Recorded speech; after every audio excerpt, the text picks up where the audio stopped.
12월 12일 거룩한 주일을 맞이하여 예배의 자리, 축복의 자리, 화해의 자리에 오신 여러분을 주님의 이름으로 환영합니다. 오늘 이 시간을 통해서 주님과의 모든 것이 회복되는, 이웃과의 모든 것이 회복되는 복된 시간 되시기를 주님의 이름으로 간절히 축원합니다. 아멘. 오늘 주신 말씀을 봉독해 드리겠습니다. 요한복음 12장 1절에서 3절 말씀입니다. 6월절 엿새 전에 예수께서 베다니에 이르시니 이곳은 예수께서 죽은 자 가운데서 살리신 나사로가 있는 곳이라. 거기서 예수를 위하여 잔치할세 마르다는 일을 하고 나사로는 예수와 함께 앉은 자 중에 있더라. 마리아는 지극히 비싼 향유 곧 순전한 나드 한 견을 가져다가 예수의 발에 붓고 자기 머리털로 그의 발을 닦으니 향유 냄새가 집안 가득하더라. 아멘. 사랑하는 성도 여러분, 무탈하셨습니까? 오랜만에 뵙습니다. 지난 11월 19일 귀 속에 있던 조그만 이석이 이탈하는 바람에 어지러움증이 발생하여 몇 주간 누워만 있었습니다. 몸에 작은 것이 이탈되었는데 그것이 제자리에 있지 아니하니까 이러한 증상이 나타났습니다. 일어설 수도 밥을 먹을 수도 없었습니다. 사람이 강한 것 같으나 지극히 연약한 존재라는 것을, 주님의 도움이 없이는 한순간도 살아갈 수 없다는 것을 처절히 느낀 기간이었습니다. 원래 저는 강한 체질이었습니다.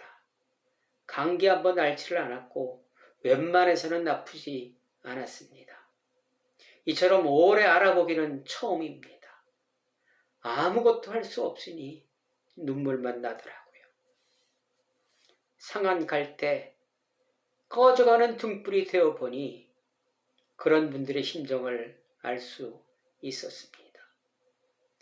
주님은 우리가 연약하기를 원치 않으시지만 때론 우리는 연약할 때가 있습니다. 그 연약함으로 말미암아 좀 더 성숙한 신앙인이 될 수 있는 기회이기도 합니다. 저는 연약함을 통하여 더욱 주님과 밀접한, 더 나아가는 주님의 마음이 있는 곳에 내 마음도 있는 믿음은 따름을 전제로 하지요.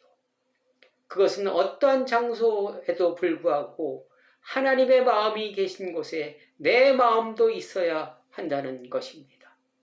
믿음은 장소성이 있어야 한다는 말씀을 이제야 알게 되었습니다. 주님의 눈길은 연약한 사람들과 억울한 사람들을 바라보시고 계신데 그들을 위하여 나를 부르는데 내 마음과 눈은 주님을 떠나서 내 생각과 내 이익을 앞세우면서도 입술로는 주님을 찬양한다는 속아 웃을 만한 신앙을 가지고 있었습니다. 이 정도면 합격은 할 수 있는 신앙이라고 자신에게 후한 점수를 주었다는 것을 알고 깨닫는 계기가 되었습니다. 이제 조금이나마 달라지는 삶을 살아야 한다는 없어서는 안 될 은혜의 시간이었습니다. 본문 1절 6월절 엿새 전에라 기록되어 있습니다. 6월절은 예수님께서 십자가를 지신 기간이기도 합니다. 엿새 전, 예수님의 마지막 때라는 것을 암시하고 있습니다. 오랜만에 교회에 출근해서 달력을 보니까 11월 달 달력이 그대로 있더라고요. 그래서 11월을 딱 뜯으니까 마지막 12월 달력 한 장이 남아 있었습니다. 올해도 다 갔구나. 이처럼 마지막 때가 있는데 나에게도 마지막 때가 있을 텐데 그때는 언제일까? 이제는 정말로 그때가 가까운 것 같습니다. 시작보다는 마지막이 더 중요하다고 하던데 내 마지막 모습은 어떠한 모습일까? 여러분들의 마지막은 어떠한 모습이었으면 좋겠습니까? 본문은 사복음서에 모두 기록되어 있는 말씀입니다. 그만큼 중요하다는 의미일 것입니다. 여러분은 본문에서 무엇이 중요한 것이라 생각하십니까? 본문에서의 여인은 마리아입니다. 다른 복음서에는 이름이 없지요. 죄 많은 여인 정도. 그래서 많은 분들은 혹시 창녀라 생각하기도 할 것입니다. 장소는 베다니, 누구의 집인지 모릅니다. 6월절 6일 전 예수님의 마지막 순간이라고 추측될 뿐입니다. 그래서 마리아라는 여인은 자신이 가지고 있었던 모든 것을 예수님께 드린 사건입니다. 나드 향유지요. 인도산 나르드 식물의 야성 뿌리를 건류하여 축출된 향수입니다. 왕들이 사용하고 있는 고급 향유이지요. 한 리터라 약 330g, 약 300데나리온, 지금 돈으로 환산하면 약 3천만 원 정도입니다. 머리를 풀어서 그 머리로 예수님의 발을 닦았다 합니다. 머리를 푼다는 의미는 지극히 큰 슬픔을 나타낸 것입니다. 예수님을 위하여 잔치하려고 했는데 슬픔의 자리로 만들어 버렸습니다. 또 향유 냄새가 집안 가득하더라. 물론 향유 냄새일 수도 있으나 예수님의 성품에서 나오는 그러한 냄새 있을 수도 있었습니다. 제자 중 한 사람이 다른 명분을 내세웁니다. 가난한 자에게 주는 것이 현명하다고 그 여인을 나무랍니다. 아마 씩씩거리면서 말했을 것입니다. 그런 가룟 유다에게 예수님께서 7절에서 예수께서 이르시되 그를 가만두어 나의 장래 할 날을 위하여 그것을 간직하게 하라, 이렇게 가룟 유다를 책망하십니다. 여기서 가만두어라 라는 의미는 혼자 있게 하라. 이 사건의 주인공은 그 여인이다 라는 그런 의미입니다. 그 시간의 의미, 느낌, 향유 부은 그 순간의 마음은 이 여인만이 가지고 있다는 의미입니다.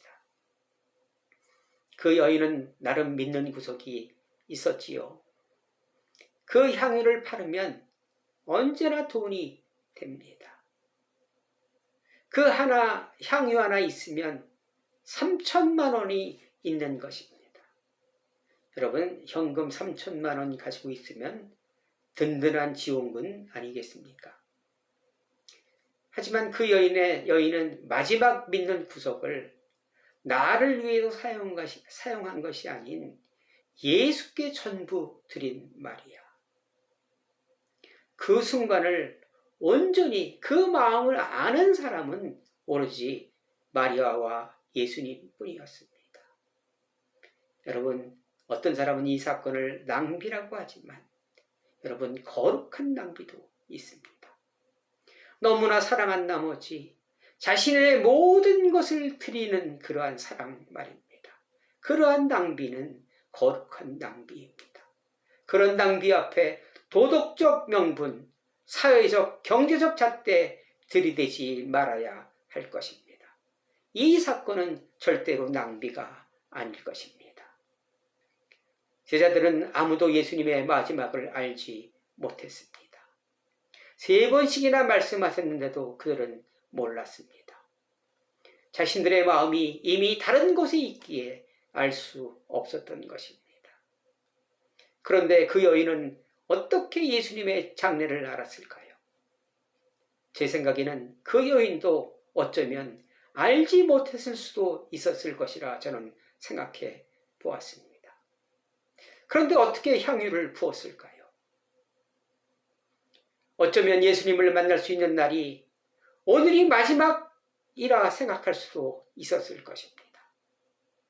예수님을 만난 날, 예수님 원하시는 그 시간, 그 장소에 여인과 같은 마음으로 내 모든 것을 예수님께 드릴 수 있는 마음과 실행할 수 있는 믿음을 우리는 간직하고 있을까 깊이 생각해 보았습니다. 믿음은 순종입니다. 마지막 때에 이런 믿음 간직했으면 좋겠습니다. 다른 사람들이 손가락질을 해도 예수님만으로 만족할 수 있는 믿음 말입니다. 그럴 때 예수님께서 저에게, 그런 저와 여러분에게 말씀하실 것입니다. 가만두어라. 그것을 간직하게 하라 하실 것입니다.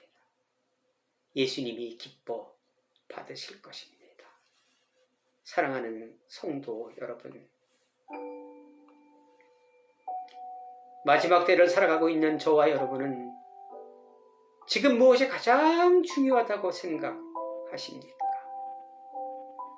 어떤 계획을 세우실 때 우선순위는 무엇입니까? 그 계획을 세우며 그 계획의 도움을 구하러 맨 먼저 달려가는 곳이 예수님이 계시는 예배당이었으면 좋겠습니다. 먼저 예수님을 생각하고 그분의 뜻을 구하는 마음이 그 여인의 마음일 것입니다. 마지막 달 그 여인이 고이 간직할 나만의 기쁨, 나만의 시간, 나만의 마음, 나만의 가장 귀한 것 만드시면 어떠하시겠습니까? 모든 것 주님의 은혜로다. 기쁨 만드시기를, 그러한 기쁨 만드시기를 주님의 이름으로 간절히 축원드립니다. 기도하시겠습니다. 계획은 인간이 세워도 그 계획을 실행하시는 분은 여호와 하나님이십니다. 연약한 존재인지 모르기에 많은 것 할 수 있다고 생각하나 주님의 도움이 없이는 아무것도 할 수 없다는 것을 알고 주님께 나의 모든 것을 맡기며 드리며 그분의 뜻을 구하는, 가장 소중한 것을 먼저 구하는 지혜자의 삶이 되게 하여 주옵소서. 예수 그리스도의 이름으로 간절히 기도드리옵나이다. 아멘. 사랑하는 여러분, 제가 아직 몸이 완전히 회복되지 않았습니다. 그래서 오늘 간단하게 핵심만 말씀드렸습니다. 주님의 도움으로 조속히 건강 회복하겠습니다. 그동안 격려해 주시고 기도해 주시고 또 나를 위해서 많은 은혜 베풀어 주신 모든 분들께 감사를 드리겠습니다. 주님이 허락하시면 다음 주에 다시 뵙겠습니다. 여러분 사랑합니다. 여러분 승리하세요. 여러분 가장 우선은 주 예수 그리스도입니다. 다음 주에도 뵙겠습니다.